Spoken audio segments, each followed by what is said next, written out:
Hello friends, देखिए आप लोगों के सामने आज वाक्यांश के लिए एक शब्द लाया हुआ हूँ और बहुत ही महत्वपूर्ण और छांट के वाक्यों को लाए हैं। और ये बहुत ही दुर्लभ वाक्यांश के लिए शब्द जो हैं वो इस वीडियो में आप लोग देखेंगे और समझेंगे। देखिए, सबसे पहला जो हमको बहुत कंफ्यूज किया करते हैं, सभी छात्रों को बहुत कंफ्यूज करते हैं और बार बार वो आते हैं परीक्षाओं में और हम बार बार एक ही गलती को दोहराते हैं। देख लीजिए, पहला है उत्तर और पूर्व दिशा के बीच का कोण। पूर्व और दक्षिण दिशा के बीच का कोण, दक्षिण और पश्चिम दिशा के बीच का कोण, पश्चिम और उत्तर दिशा के बीच का कोण। अब ये चारों जो प्रश्न हैं, जो वाक्यांश हैं, ये बड़े ही महत्वपूर्ण हैं और हमको बहुत कंफ्यूज करते हैं। उत्तर और पूर्व दिशा के बीच का कोण जो होता है वो ईशान कोण कहा जाता है।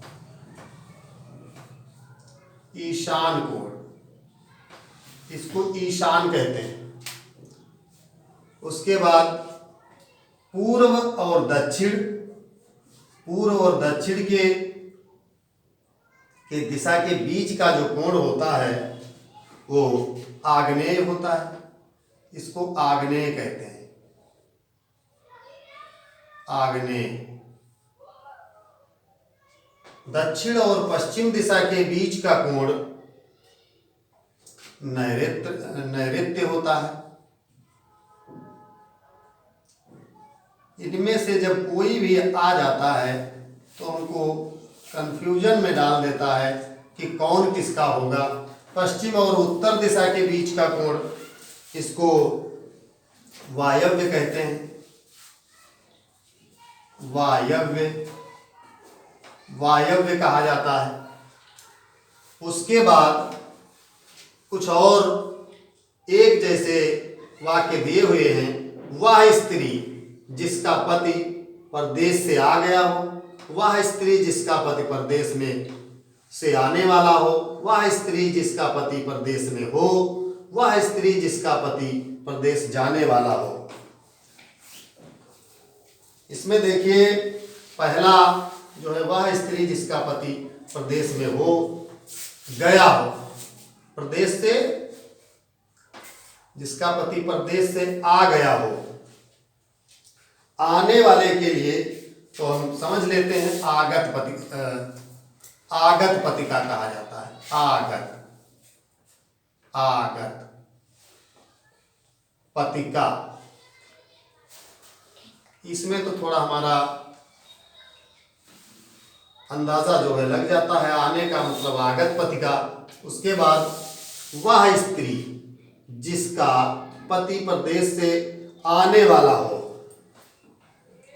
आने वाला के लिए आगमिष्मत पतिका होता है।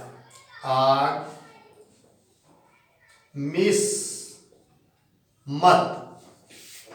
पतिका। देखिए, बहुत इंपॉर्टेंट ये वाक्य दिए हुए हैं। उसके बाद वह स्त्री जिसका पति प्रदेश में हो।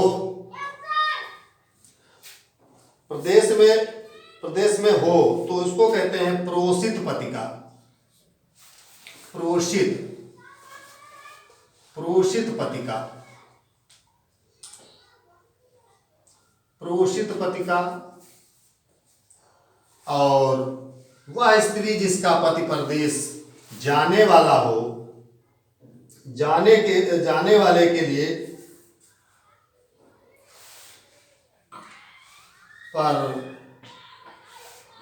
परवत्स्य पतिका। वत्स्य आधा सा, परवत्स्य पतिका। पर्वत से पथिका। उसके बाद फिर देखिए कुछ ये है एक जैसे ऋण लेने वाला, ऋण देने वाला, जिसने ऋण चुका दिया हो। देखिए ऋण पहले लेने वाला जो है वो अधमर्ण होता है, अधमर्ण होता है। उसके बाद फिर वैसा ही वाक्य है ऋण देने वाला, ऋण देने वाले को क्या कहेंगे? उत्तमर्ण, उत्तमर्ण, मरण। जिसने ऋण चुका दिया हो उसको एक शब्द में उऋण कहेंगे। जिसने ऋण चुका दिया हो उऋण कहेंगे। फिर अगले देखते हैं उत्तराधिकार में प्राप्त संपत्ति, उसको हम रिक्त,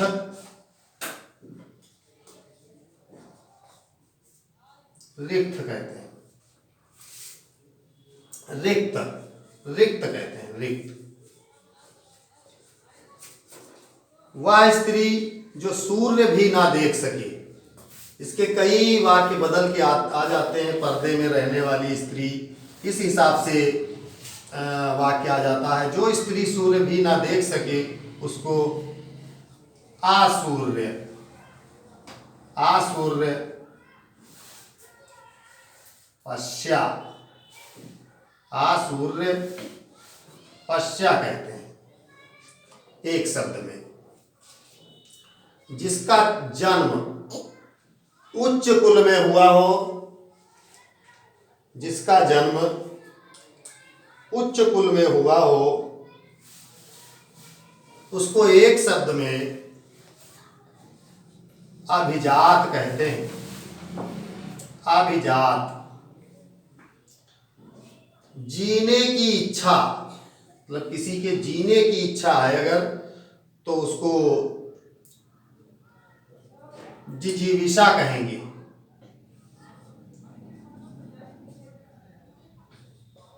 जिजीविषा, जिजीविषा कहते हैं। परंपरा से आई हुई बात, देखिए इससे भी दो वाक्य बनते हैं, परंपरा से आई हुई बात और परंपरा से संबंधित बात।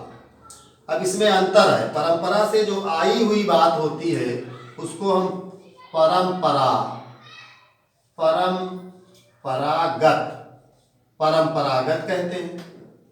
और जो परंपरा से संबंधित होती है, परंपरा से संबंधित, वो होता है पारंपरिक, पारंपरिक, पारंपरिक शब्द होता है वाक्यांश का, वाक्यांश के लिए एक शब्द।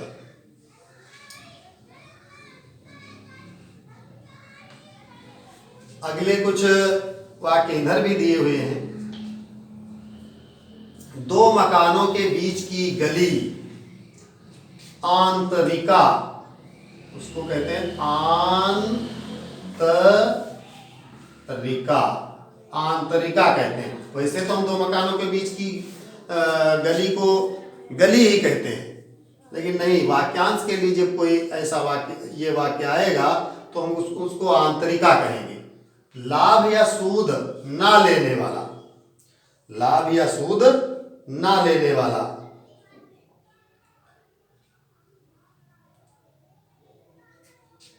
आकुशीद, इसको कहते हैं आकुशीद, आकुशीद, आकुशीद, आकुशीद कहते हैं इसको। धन धान्य से परिपूर्ण, अजाची, अजाची, पूरा अजाची इसको कहते हैं। उसके बाद जो है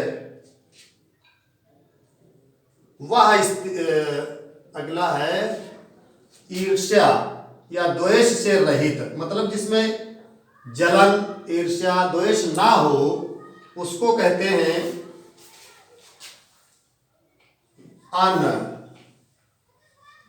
अनसूया। अनसूया नहीं होता है, अनसूया, अनसूया कहते हैं, अनसूया।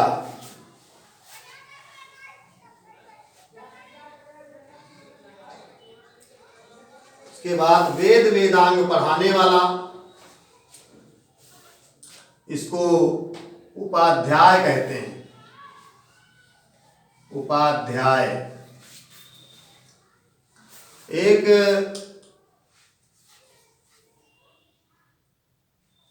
बीच में छूट गया है, वह स्त्री जिसके दाढ़ी मूछ निकली हो।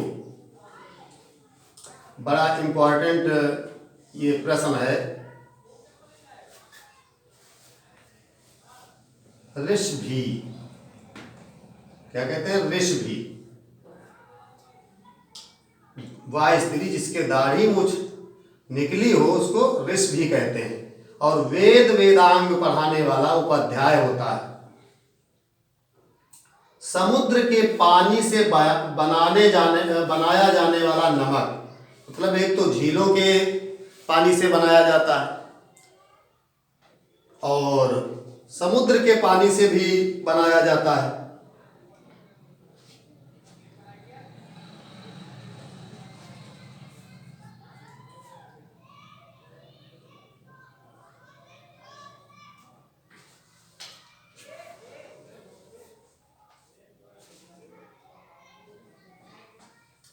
इसको देखिए करकच,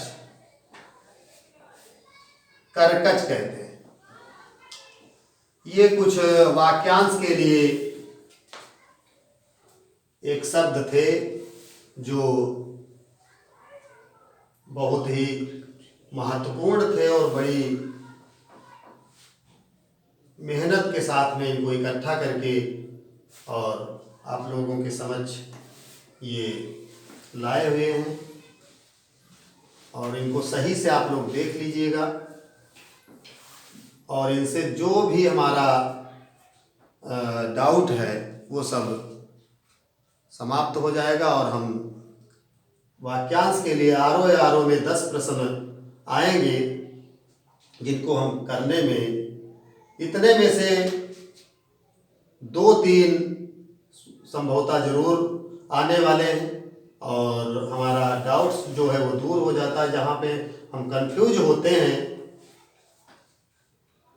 तो इसमें हमारा कंफ्यूजन दूर होता है और उम्मीद है कि आप लोगों की समझ में आया होगा। आप लोगों से रिक्वेस्ट है सब्सक्राइब कर दिया करें और शेयर कर दिया करें चैनल को।